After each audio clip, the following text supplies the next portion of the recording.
Bu sokaklar acıya kardeş olur, yaralar kapanmıyor. Mezar taşlarına bak, toprak kan olur. Duvarların dili olsa konuşsa benim acı öyküme, karanlık çöker yine.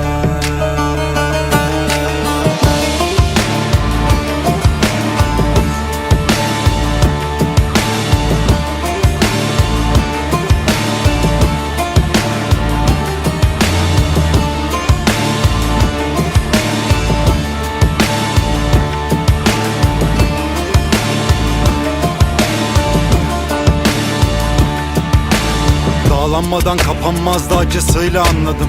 Bak yaram bir çareydi, kimseye anlatamadım. Dökülen yaşlarımla soluk çiçekler açtırdım. Kaç kapıyı kapattım, ah kaç kadeh kırdım. Dilim söylemese de aklım bana aykırdı. Anlattıklarım dinleyebildiği kadar mıydı? Sustuklarımın yükünden sırtım ağrıdı. Bağırsam sesim saçlarını okşar mıydı?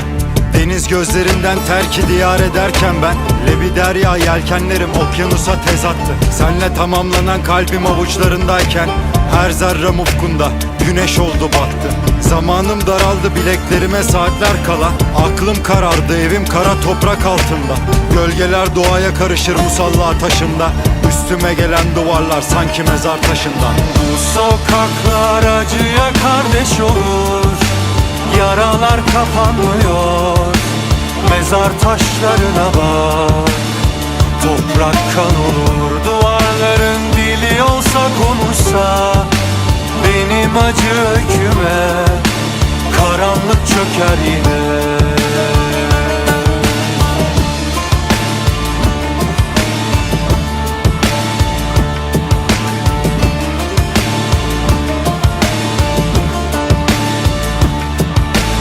Bıçak sırtı gibiydi alıp verdiğim nefesim.